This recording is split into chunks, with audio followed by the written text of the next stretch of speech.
I was posting every day, replying to clients, showing up online like a CEO, but deep down, I was completely burnt out.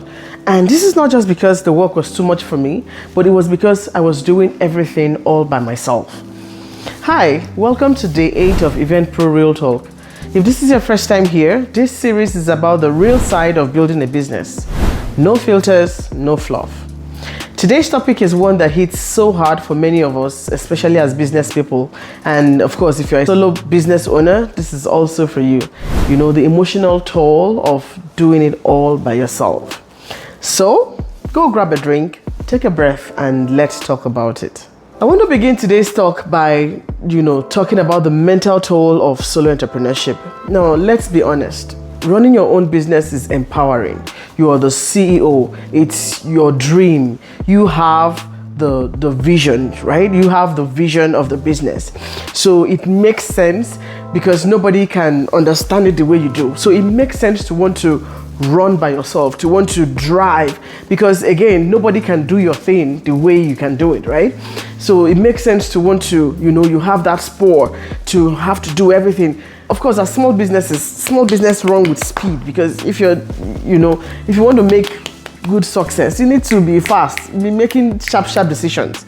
But you see, sometimes your workers will just be delaying because they don't have the same vision as you. They don't have the same drive, the same dream like you do, right? So it makes sense to, wanting to do everything by yourself because, again, like I said, you own the vision, you know the vision. But there comes a time that when you're the person wearing every single hat, when you're doing every single thing, it begins to feel boring. It begins to get tiring. It begins to become stressful. Now, there's something I've known about business. I feel like for me, business is everything. Entrepreneurship is everything for me.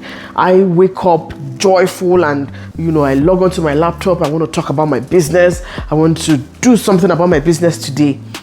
So business for me is fun, is life, is everything for me. But there came a time when I was, I became drained. I became so uninterested.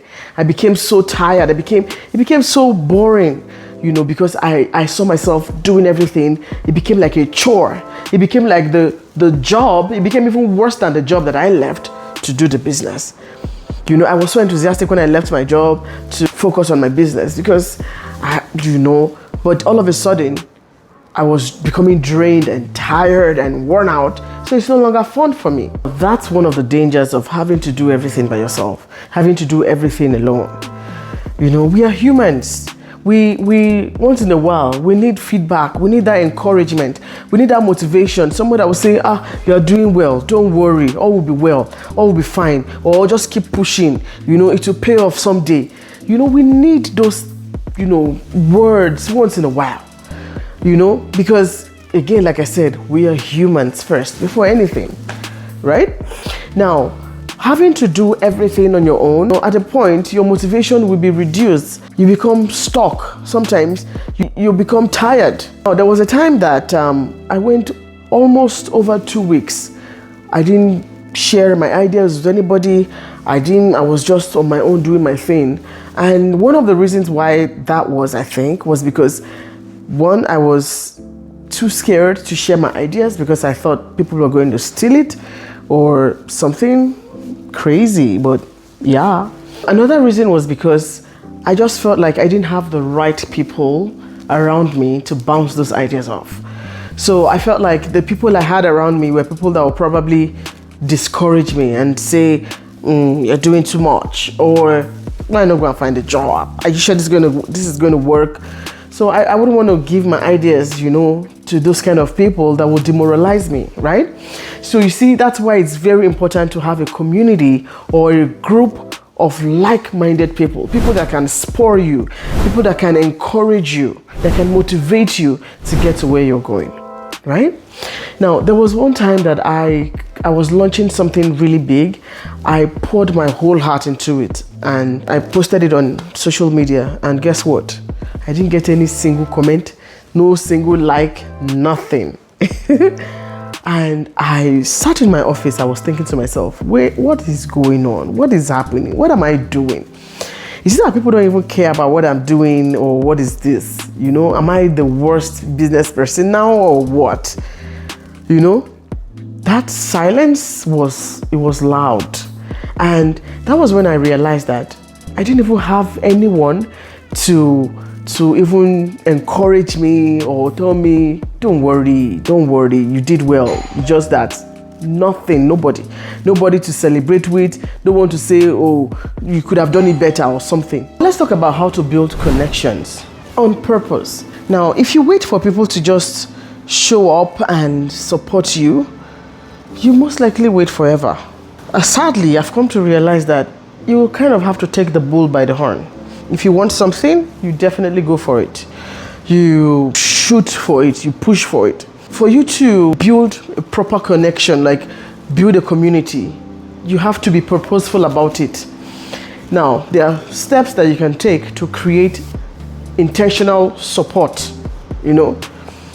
First, I would say start by talking to your audience. You know, those people that follow you, your community, you know, your followers. Most times, they won't even reply at first, but devise ways, talk to them, put out meaningful things that, you know, that they kind of need, that will speak to them. And another thing you can do is DM people in your space. DM people that are doing it, that are, you know, doing well. Collaborate with them, support them. Ask for help, ask for support, ask, oh, how can I come in, how can I help out? Or you can also build a small group, a small mastermind. It could just be a connection of just few people, right? Just few like-minded people. Now, these connections, they will help you stay grounded. They will help you stay inspired, and they will also help you stay accountable. The power of collaboration and feedback should not be overemphasized. Now, I've come to know that you most likely don't even need, for a start, you don't even need a group of so many people. Just maybe 2 or 3 encouragers. You know, one honest critic, somebody that can tell you the real truth, however it burns, you know. And then one business bestie that can just be there to support and motivate you and, you know, tell you exactly how the business is going and all of those.